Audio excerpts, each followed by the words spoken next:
여러분이 잘 아시는 대로 지난 한 주간은 어머니의 장례로 매우 힘든 시간을 보냈습니다. 감기가 들어서 요양병원에 입원시켰는데 갑자기 3일 만에 돌아가셨습니다. 몇 주 전까지만 해도 제 옆에서 함께 예배를 드렸는데 이제는 볼 수 없는 분이 되셨습니다. 마음이 준비가 돼서 떠나보내지 못하고 그래서 그런지 마음이 매우 허전하고 서운하고 송구한 마음이 마음에 차 있습니다. 96세까지 사셨으니 잘 사셨지만 어머니의 지나온 세월을 돌아보면 참 험악한 세월을 사셨다 생각이 듭니다. 1927년 일제강점기에 태어나 사남 1녀를 낳고 초등학교도 나오지 못하고 일제 36년 해방, 전쟁, 이어지는 가난, 보릿고개로 시대적으로 가장 힘든 때를 보내셨습니다. 찢어지게 가난한 가정에 어머니는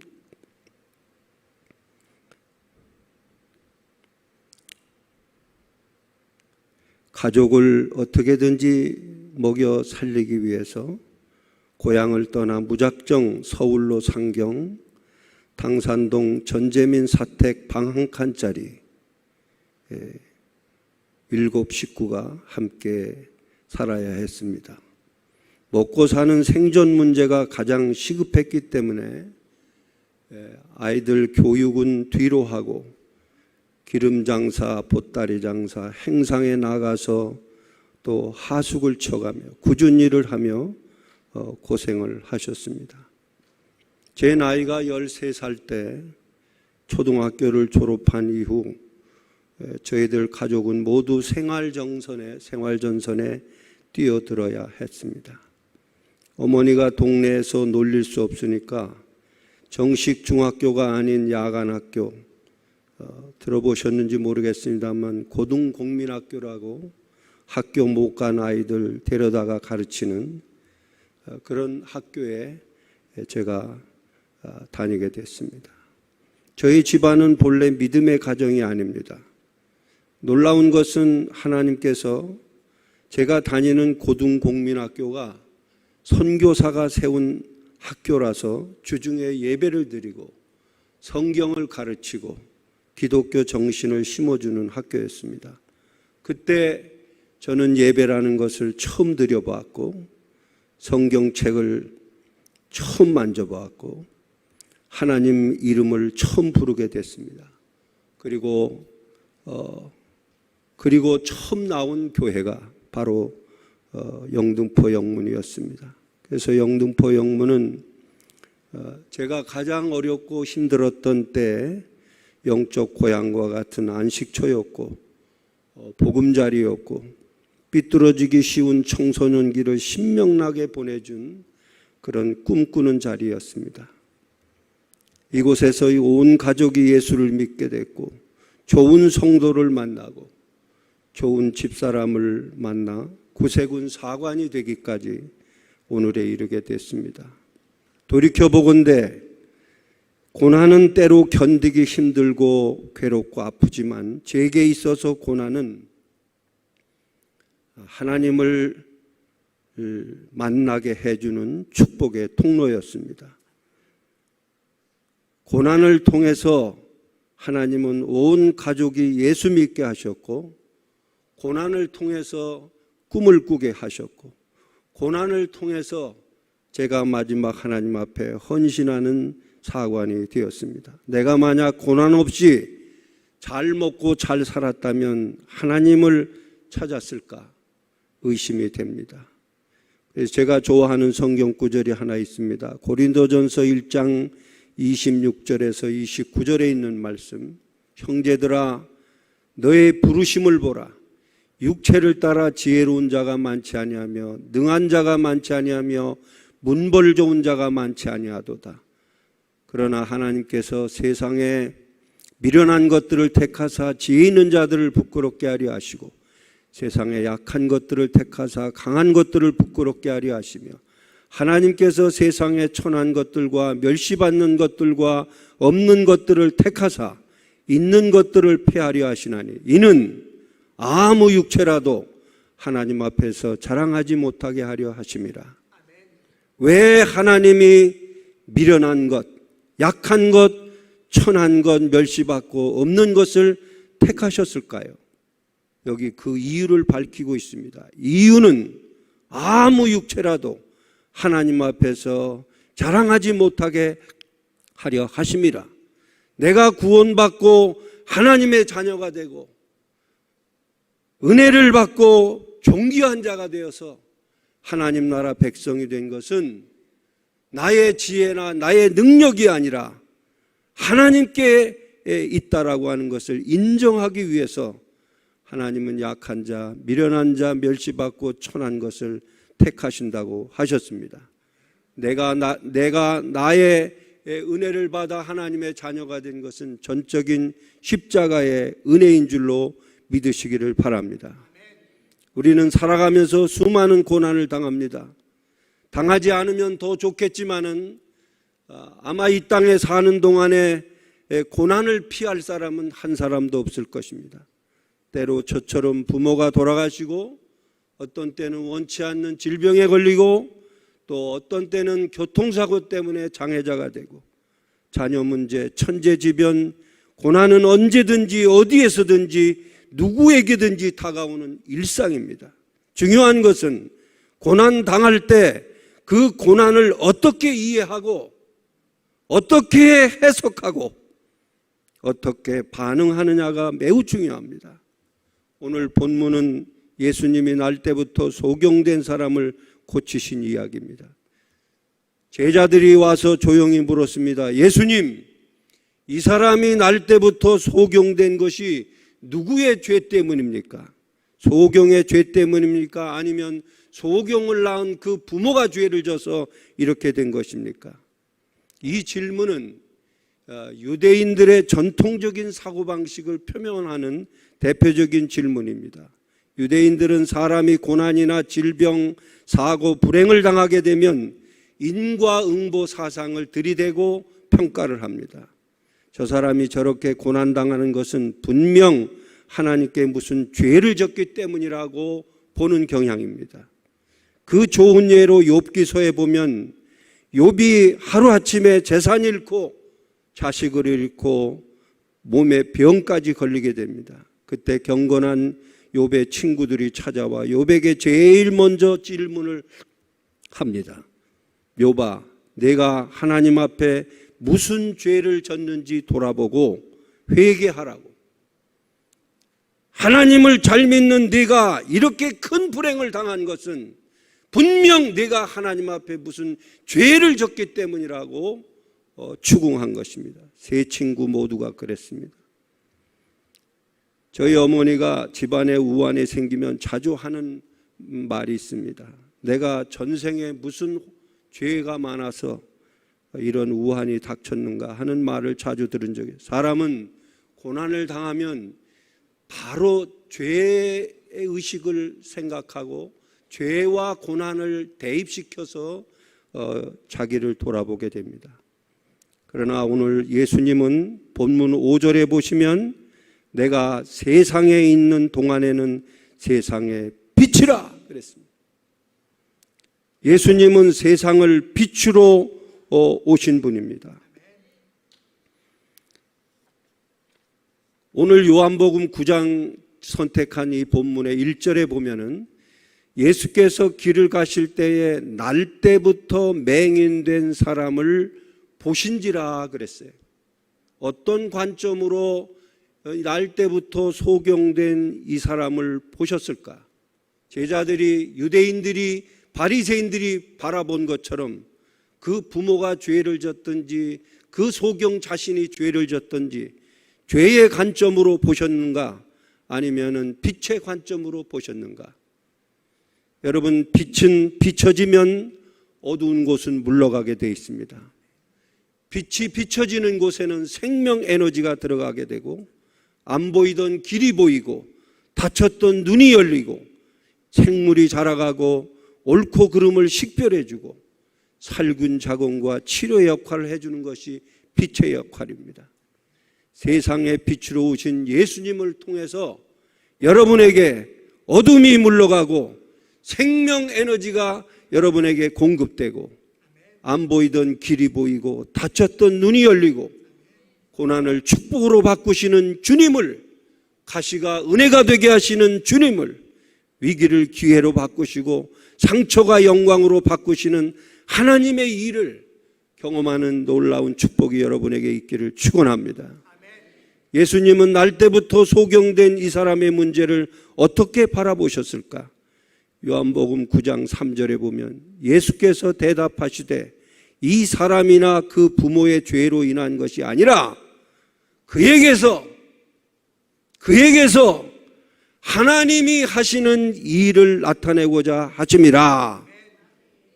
여러분, 이 그에게서라는 말을 빼고 여러분 이름을 넣으시길 바랍니다. 고난당할 때 나를 통해서 하나님의 하시는 일을 나타내기 위한 도구로 고난을 사용하신다 하시는 말씀입니다. 9장 4절 5절에 보면 때가 아직 낮음에 나를 보내신 이의 일을 우리가 하여야 하리니 밤이 오리니 그때에는 아무도 일할 수 없느니라. 내가 세상에 있는 동안에는 세상의 빛이라 그랬습니다. 세상의 빛으로 오신 예수님은 나면서부터 앞을 보지 못하는 이 시각장애의 질병과 아픔과 상처와 불행을 죄의 관점으로 보지 아니하시고 긍휼과 자비, 사랑과 구원, 희망을 주는 빛의 관점으로 그를 바라보고 장차 그를 통해 행하실 하나님의 위대한 일을 보셨다는 것입니다. 예수님이 이 땅에 오신 목적은 의인보다 죄인을 부르러 왔습니다. 죄인들을 구원하고 병든 자를 고치고 포로된 자에게 자유를 주고 눈먼 자를 다시 보게 하고 눌린 자를 자유케 하기 위해서 세상에 빛으로 오셨습니다. 이 빛 대신 주님이 여러분의 마음에 들어가기를 축원합니다. 사람들은 문제를 보지만 예수님은 문제를 통해 나타날 하나님의 일을 보십니다. 사람은 어두운 것을 보지만 예수님은 밝은 것을 보십니다. 사람은 약점을 보지만 예수님은 우리의 장점을 먼저 보시는 분이십니다. 사람들은 눈에 보이는 것만 보이지만 예수님은 눈에 보이지 않는 영원한 것을 바라보십니다. 사람들은 불가능한 것을 보지만 예수님은 가능한 것을 보십니다. 사람들은 고난을 보지만 예수님은 고난 뒤에 있을 영광스러운 하나님의 일을 보신다는 거예요. 여러분을 바라보실 때도 그렇게 바라보신다는 것을 믿으시기를 바랍니다. 사람들은 없는 것을 보고 불평하지만 예수님은 남아있는 것을 보고 감사하며 그것을 통해 기적을 일으키시는 분이십니다. 세상에 빛으로 오신 예수를 믿는 사람들은 고난이 올 때, 위기가 올 때, 길이 막혔을 때 바라보기를 잘해야 합니다. 어떤 관점으로 바라보느냐가 따라 우리 인생의 생각과 삶의 질이 달라질 수 있습니다. 설사 사람이 죄와 실수와 허물 때문에 고난을 받는다 할지라도 그 고난 속에서 일하시는 하나님을 바라보는 믿음의 사람들이 되어야 할 줄로 믿습니다. 여러분, 민수기 13장 14장에 보면은 이스라엘 백성들이 바란 광야에 있을 때 모세가 이스라엘 12지파 각 지휘관 12명을 가나안 땅 정탐꾼으로 보냅니다. 정탐 임무는 거기 사는 사람들이 강한지 약한지, 땅은 좋은지 나쁜지, 그들이 사는 서금은 진영인지 산성인지, 토지는 비옥한지 메마른지 돌아올 때 그 땅 실과를 가져오라고 정탐 임무가 주어집니다. 똑같은 기간 40일입니다. 똑같은 장소, 똑같은 사람들, 똑같은 지형지물을 보고 돌아왔습니다. 그러나 10명의 지휘관들은 그 땅 거주민은 강하고 견고하고 성읍은 견고하고 힘이 클 뿐 아니라 거기서 안악 자손들을 보았는데 우리는 스스로 보기에도 메뚜기같이 보였고 아마 그들이 우리를 볼 때도 그렇게 바라봤을 것이라고 말합니다. 결론은 못 들어갑니다. 안 됩니다. 그들은 우리보다 강합니다. 그곳에 들어갔다가는 다 죽습니다. 그러나 여호수아와 갈렙은 우리가 보고 온 땅은 똑같은 기간, 똑같은 데 반응하는 것이 다릅니다. 고난 앞에서 우리가 보고 온 땅은 심히 아름다운 땅입니다. 여호와께서 우리를 기뻐하시면 우리를 그 땅으로 인도하여 들이시고 그 땅을 우리에게 주실 것입니다. 이렇게 말해요. 그러므로 하나님이 그 땅을 약속하신 그 하나님을 거역하지 말자고 말합니다. 그 땅 백성을 두려워하지 말라. 그들은 우리의 밥이라고 말합니다.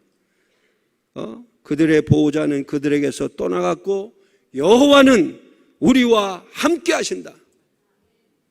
뭐가 다릅니까? 왜 똑같은 장소, 똑같은 사람, 똑같은 성읍, 똑같은 지형지물을 보고 왔는데 어떤 사람은 안 된다, 못 된다, 죽는다, 메뚜기다. 그러나 두 사람은 무엇을 보았기에 하나님이 허락하시면 우리는, 하나님이 기뻐하시면 우리 그 땅 들어갈 수 있다. 하나님이 기뻐하신다. 하나님은 우리와 함께 하신다. 뭐가 다른 겁니까? 10명의 정탐꾼들은 정확하게 과학적으로 데이터로 그리고 합리적인 사고로 육안으로 보고 들은 것을 말하고 거기서 절망한 것이에요. 그러나 땅의 모든 권세를 다스리시는 여호수아와 갈렙은 땅의 모든 것을 다스리시는 이 하나님을 의지하고 하나님을 바라보고 보았기 때문에 땅에 있는 문제가 아니었습니다. 여러분, 예수님은 우리의 빛이 되시는 분이십니다. 그분은 우리 인생을 좋게 보시는 분이십니다. 밝은 면을 보시고 밝은 면을 먼저 보시고 우리의 미래를 보시는 분. 우리가 직면하고 있는 문제, 고난, 아픔, 상처가 있어도 그것을 통해 나타내실 하나님의 일을 생각하시는 분이시라 이 말이에요. 그것이 오늘 본문의 핵심입니다. 문제를 축복으로 바꾸시는 분이 예수님이십니다. 악을 선으로 바꾸시는 분도 하나님이십니다. 가시가 은혜로 바꾸시는 분도 하나님이십니다. 고통을 기쁨으로 바꾸시는 분이 하나님이십니다. 그러므로 여러분, 불행한 환경에서 태어났다고 다 불행해지는 것 아닙니다. 장애인이 되었다고 다 불행해지는 것도 아닙니다.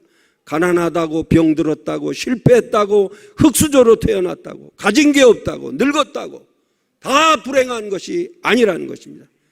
중요한 것은 나를 통해서 행하실 하나님의 일을 보는 것입니다. 깨닫는 것입니다. 그리고 믿음을 갖는 것입니다. 죄의 관점으로가 아니라 빛으로 오신 예수님의 관점으로 보고 그 비단에 거하면서 그분이 주시는 믿음의 눈으로, 빛의 눈으로 세상을 보고 고난을 보고 여러분의 미래를 바라보시기를 주의 이름으로 축원합니다. 그러므로 고난이 올 때마다 왜 이런 고난이 내게 닥쳤느냐고 원망하지 마십시오. 고난이 올 때 내가 무슨 죄를 졌는가도 생각하지 마시고 하나님, 이 고난을 통해 하나님은 어떤 일을 하시기를 원하시는 것입니까? 이렇게 물어야 합니다. 저는 두 번째 이 말씀을 하고 마치려고 합니다. 그러면 하나님의 일이 이 소경에게 어떻게 일어났는가 하는 것입니다. 요한복음 9장 6절 7절에 보면 이 말씀을 하시고 땅에 침을 뱉어 진흙을 이겨 그의 눈에 바르시고 이르시되 실로암 못에 가서 씻으라 하시니 이에 가서 씻고 밝은 눈으로 왔더라. 예수님의 이 소경을 통해서 하나님이 하시는 일을 나타내기 위해서 꼭 한 가지가 필요한 게 있습니다. 그게 뭐냐면 예수님은 이 소경에게 실로암 못에 가서 침으로 흙을 이겨 눈에 바르시고 실로암 못에 가서 씻으라 그랬어요. 소경에게 무엇을 테스트한 것일까요? 예수님은 이 사람이 과연 내 말을 믿고 내 말을 순종할 수 있는가? 여러분, 소경에게서 하나님의 일이 나타나려면 반드시 갖춰야 할 두 가지 요소가 있습니다. 그 첫째는 예수님이 세상에 빛으로 오신 분이라는 것을 믿는 것과 또한 그분이 하신 말씀대로 순종하는 것, 이 두 가지가 겸비될 때 고난이 축복으로 바뀌는 것입니다. 가시가 은혜로 바뀔 수 있는 것입니다. 빛으로 오신 예수님을 믿는 것과 그분이 하신 말씀대로 순종하는 그 순종이 뒤따를 때 우리 몸에서, 우리 인생에서, 우리 삶 속에서 하나님의 놀라운 기적을 맛보게 됩니다. 물이 포도주로 변한 표적은 종에게 그분이 무슨 말을 하든지 시키는 대로 하라고 그랬어요. 물 항아리에 물을 떠서 부어라 그랬어요. 그리고 그 물을 다시 연회장에 갖다 주라 그랬어요. 그랬더니 연회장에 있는 사람들은 물이 포도주로 변한 것을 몰랐습니다. 어떻게 이런 포도주가 나왔느냐고, 이렇게 좋은 맛 나는 포도주가 나왔느냐고 다들 주인을 칭찬을 했지만 물도온 하인들은 알더라 그랬어요. 누가 알았습니까? 시키는 대로 순종한 사람이 물이 포도주로 변한 기적을 알게 됐다 이 말이에요. 하나님의 일은 아무나 알 수 있는 것이 아닙니다. 빛으로 오신 주님을 마음으로 깊이 믿고 그리고 그분을 통해서 행하시는 놀라운 일이 하나님이시라는 것을 깨닫는 것, 이것이 기적을 만들어내는 축복의 통로입니다. 여러분, 현대의학으로 도무지 이해할 수 없는 놀라운 표적들이 예수님을 통하여 일어날 수 있었던 비결은 믿음과 순종이라는 것을 깨달으시기를 바랍니다. 사도 요한이 이 본문을 통해 많은 이 본문을 읽는 독자들에게 해주고 싶은 메시지가 뭔지 아십니까? 여러분, 세상에 빛으로 오신 주님을 믿으십시오. 빛으로 오신 주님을 믿으십시오. 그리고 그분이 하신 말씀대로 순종하는 자가 되십시오. 혹 그분의 말씀이 현실에 맞지 않고 황당하게 느껴지고 상식에 잘 맞지 않고 과학적인 방법이 아니라도 일단 그분의 말씀을 순종하십시오. 믿고 순종하는 자들에게는 하나님이 행하실 놀라운 일들을 바라보게 될 것입니다. 제가 어머님을 보내면서 감사한 것은 96년 동안 정말 행복하게, 고난도 당했지만 노년을 행복하게 사시다가 천국으로 이사 가셨습니다. 머지않은 날 주님이 계신 곳에서 다시 만날 것을 기대하기 때문에 마음에 평안이 주어졌습니다. 여러분, 정말 예수님을 통해 하나님의 일을 경험하고 싶습니까? 어둠에서 벗어나 밝은 빛을 보기 원하십니까? 고난 가운데서도 하나님의 일을 보고 싶습니까? 눈이 밝아지기를 원하십니까? 넘어지지 않고 똑바로 걷고 싶습니까? 나를 통해 행하실 하나님의 위대한 일을 보기를 원하십니까? 믿고 순종하십시오. 믿음은 바라는 것들의 실상이요 보지 못하는 것들의 증거니 믿음 없이는 하나님을 기쁘시게 할 수 없나니 하나님께 나아가는 자는 반드시 그가 계신 것과 그가 자기를 찾는 자들에게 상 주시는 이심을 믿어야 할지니라. 믿어야 할지니라. 말씀을 맺겠습니다. 결국 이 소경을 통해 행하신 하나님의 일이 무엇입니까? 여러분, 오늘 본문은 12절까지 읽었습니다만 13절부터 41절까지 읽으면 이 소경과 관련된 이야기가 쭉 계속 진행됩니다. 이 소경이 하나님이 하신 일은 바리새인들에게 예수를 알지 못하고 부인하고 예수님은 죄인이라고 말하는 이 사람들 앞에서 예수님은 하나님으로부터 오신 분이십니다. 예수님은 경건하고 의로우신 분이십니다. 예수님은 하나님의 뜻대로 행하시는 분이십니다. 31절, 예수님은 참 창세 이후로 맹인을 눈뜨게 한 자가 없을 만큼 치료하시는 분이십니다. 죄인 취급당하며 불행한 인생, 거린처럼 먹고 살아야 할 이 눈먼 소경, 저주받은 사람, 구걸하던 거린을 예수님은 그를 통해 가장 높고 가장 거룩하고 가장 잘 믿는다고 하는 이 바리새인들을 향해서 예수님을 증거하는 축복의 통로로 사용하셨다는 것입니다. 여러분, 믿는 자에게는 의미 없는 고난이 없습니다. 하나님의 일을 경험하기 위해 일부러 고난당할 필요는 없지만 만약 내게 고난이 온다면 하나님은 우리를 단련하실 것입니다. 하나님은 우리를 많은 것을 깨닫게 하실 것입니다. 고난 속에서 내가 내려놓지 못한 것을 내려놓게도 만드십니다. 그리고 돌아서게도 함심. 고난을 통해 하나님은 자기 일을 꿈꾸고 계시다고 하는 것을 기억하면서 내가 불행한 환경에 태어났다고 낙심하지 마십시오. 장애자가 되었다고, 병들었다고, 못 배웠다고, 하나님은 약한 자를 들어 강한 자를 부끄럽게 하시는 분입니다. 미련한 자를 들어서 지혜로운 자를 부끄럽게 하시고, 천한 것들, 멸시받는 것들, 없는 것들을 택하셔서 있는 것들을 부끄럽게 하시는 살아계신 하나님이십니다. 고난당할 때 왜 나만 이런 고난을 당해야 하느냐? 하나님이 여러분 뒤편에서 일하시는 그 하나님을 기억하며 날마다 고난 속에서도 하나님이 주시는 평안, 하나님이 주시는 믿음, 하나님이 주시는 소망으로 가득 채워지는 나와 여러분이 되기를 주의 이름으로 축원합니다. 우리 찬송 하나 부르고 왜 나만 겪는 고난이냐고. 이건 제 아들이 곧 고난당할 때 제가 정말 날마다 불렀던 그런 찬양입니다.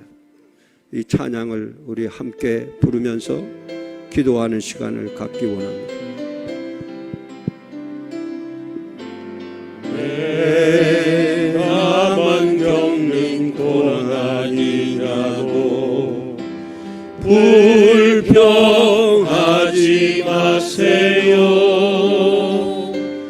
고난의 뒤편에 있는 주님이 주신 축복 미리 보면서 감사하세요. 너무 견디기 힘든 지금 이 순간에도 주님이 일하고 계시잖아요. 남들은 지쳐 앉아 있을지라도 당신만은 일어서세요. 힘을 내세요. 힘을 내세요. 힘을 내세요. 주님이 손잡고 계시잖아요. 주님이 나와 함께함을 믿는다면 어떤 영향도 이길 수 있잖아요. 힘을 내세요. 힘을 내세요. 힘을 내세요. 주님이 손잡고 계시잖아요. 주님이 나와 함께함을 믿는다면 어떤 고난도 견딜 수 있잖아요. 기도하겠습니다. 여러분, 혹시 여러분 가정에 문제가 있습니까? 시험을 당한 것이 있습니까? 고난이 온 것이 있습니까? 고난 뒤편에서 주님이 주실 축복을 미리 보면서 믿음의 눈으로 바라보고 감사할 수 있기를 바랍니다. 원망하지 말고 불평하지 말고 왜 이런 고난이 내게 왔는가 억울해하지도 말고 너무 견디기 힘든 지금 이 순간에도 주님은 일하고 계십니다. 남들은 지쳐 앉아 있을지라도 당신만은 일어서야 합니다. 믿음을 가진 당신만은 일어서야 합니다. 주님의 손잡고 함께 걸어가는 하나님의 자녀들이 되시기를, 여러분의 시험과 걱정, 염려, 고난, 이 모든 것들을 주님 앞에 아뢰는 기도의 시간을 갖겠습니다. 다 같이 통성으로 기도합니다. 고마우신 아버지 하나님, 이 땅에 수많은 고난과 역경이 끊임없이 다가오는 이 시대에 어느 누구도 고난을 피해갈 수 없는 이런 고난 속에 하나님이 고난을 통해 행하실 위대한 일을 바라보게 하시고 꿈꾸게 하시고 하나님의 은혜로 날마다 감사하며 살아갈 수 있도록 주여 은혜를 베풀어 주시옵소서. 저들의 아픔을 어루만져 주시고 위로하여 주시고 고난 당할 때마다 힘 주시는 하나님을 바라보게 하여 주옵소서. 우리 주님의 은혜로 함께해 주옵소서. 고마우신 주님, 날 때부터 소경된 사람 제자들은 누구의 죄 때문에 이런 불행을 당했는가? 사람들은 죄의 눈으로 그를 바라봤지만 주님은 빛의 관점으로, 빛으로 오신 주님의 마음으로 하나님의 일을, 이 사람을 통해서 하나님의 일을 나타내고자 하심이라 했습니다. 내가 당한 고난이 하나님의 일을 나타내는 놀라운 은혜의 도구가 되게 하여 주옵소서. 혹시 지금 어려운 강을 건너가고 있는 분이 있습니까? 마음 아파 늘 낙심하고 고난 때문에 너무 힘겨워 어렵게 살고 있는 사랑하는 성도들이 있습니까? 사랑하는 딸아, 사랑하는 아들아, 내가 너를 잘 아노라. 내가 너와 함께 하겠노라. 약속하신 주님 바라보게 하여 주옵소서. 그래서 그 주님을 의지하고 다시 일어서서 이 험한 세상을 승리하며 살아갈 수 있도록 축복하여 주옵소서. 예수님의 이름으로 간절히 기도드리옵나이다. 아멘.